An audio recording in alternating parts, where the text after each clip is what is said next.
और दोनों ही प्राकृतिक आपदा से जुड़े हुए भी हैं। मैं कुछ बातें यहाँ ज़रूर आपसे रखना चाहूँगी। लंपी स्किन डिजीज़ 19/9/2022 की प्राप्त रिपोर्ट के अनुसार 32 जिलों में 13,21,182 गायें प्रभावित हैं और जिनमें से 7,86,772 पशु ठीक हो चुके हैं।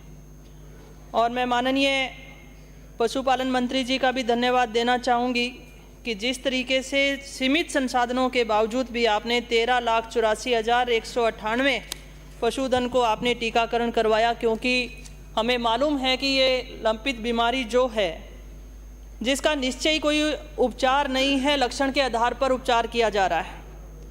दूसरे भी राज्यों में भी काफ़ी गंभीर हालात बने हुए हैं और ये आपकी संवेदनशीलता ही है जिसमें आपने त्वरित कार्यवाही के लिए दलों का गठन किया, किसान कॉल सेंटर बनाए। किसान कॉल सेंटर में आपने विभागीय चिकित्सकों को बिठाकर पशुपालकों की जो भ्रांतियां थी, जो शिकायतें हैं, जो सवाल हैं, उनको दूर करने के लिए विशेषज्ञों को आपने वहां पर बैठाया।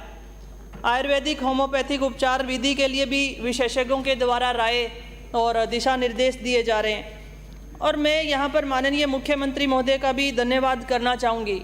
15 अगस्त वो दिन था जिसे हम स्वर्ण जयंती के रूप में मना रहे थे और उस दिन उनकी संवेदनशीलता की उन्हें चिंता ये थी कि जो लंपी रोग गायों में आया हुआ है उसका निदान कैसे किया जाए। उस महत्वपूर्ण और बहुत ही व्यस्तम प्रोग्राम के अंदर भी उनके द्वारा सभी टीमों के साथ बैठक रखी गई कि हमें इसका निदान कैसे पाया जा सकता है। पशु चिकित्सक अधिकारियों की नियुक्ति करना, बहुत ही अति संवेदनशील जिले थे, जो 12 जिले थे बहुत ही अति संवेदनशील थे, जिसमें 197 पशु चिकित्सक अधिकारियों को नियुक्ति प्रदान की गई, पशुधन सहायकों की नियुक्ति की गई। तो मैं कुल मिलाकर अगर देखती हूँ तो सरकार की तरफ से जितने भी प्रयास किए गए काफ़ी सराहनीय हैं। दूसरी तरफ आज सुबह से जब मैं सदन की कार्यवाही सुन रही हूँ तो विपक्ष से आने वाले साथी और ख़ासकर से पाली से आने वाले साथी ने बहुत ही मार्मिक शब्दों के माध्यम से लंपी बीमारी और गायों की व्यथा को बताया, बहुत ही मार्मिक शब्दों से। लेकिन मैं उनका ध्यान आकर्षित करना चाहती हूँ, कल आप ही के पार्टी के विधायक के माध्यम से गाय को विधानसभा के सामने लाने की कोशिश की गई। गाय ने सोचा कि शायद किसी इलाज के लिए लेकर जा रहे हैं और जैसे ही विधानसभा का मुख देखा तो गाय ने कहा कि नहीं, ये तो वही फरेबी हैं वापस जो तुझे तेरा नाम लेकर इस सदन में जाना चाहते हैं। और मैं आपका ध्यान आकर्षित करना चाहती हूँ, ये जो बीमारी है स्किन की डिजीज है और उस गाय के ऊपर पोस्टर चिपका कर लाया गया था सभापति महोदय, ये इनकी अति संवेदना। आपको मालूम है कि उस पोस्टर के ऊपर ग्लू था, घाव थे गाय के ऊपर और उस ग्लू से चिपके हुए उस पोस्टर पर गाय के उस स्किन के ऊपर उस पोस्टर को चिपकाया गया।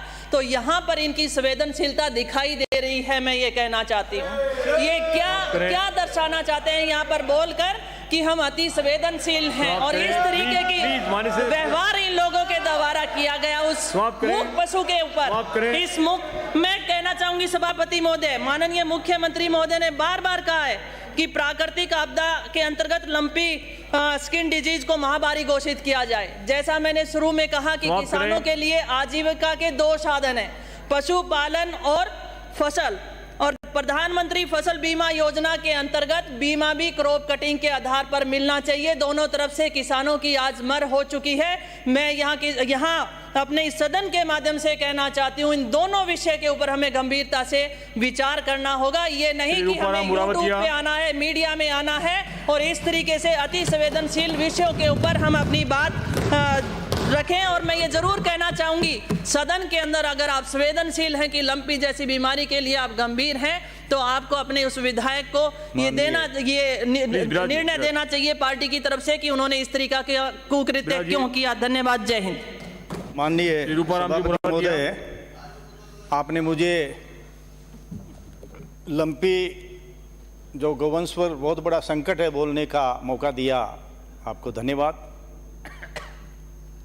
मैं माननीय विद्वान सदस्यों द्वारा कही हुई बात को दोबारा नहीं कहने की कोशिश करूंगा। गुजरे हैं आज लंपी उस मुकाम से, गुजरे हैं आज लंपी के उस मुकाम से, नफरत सी होने लगी।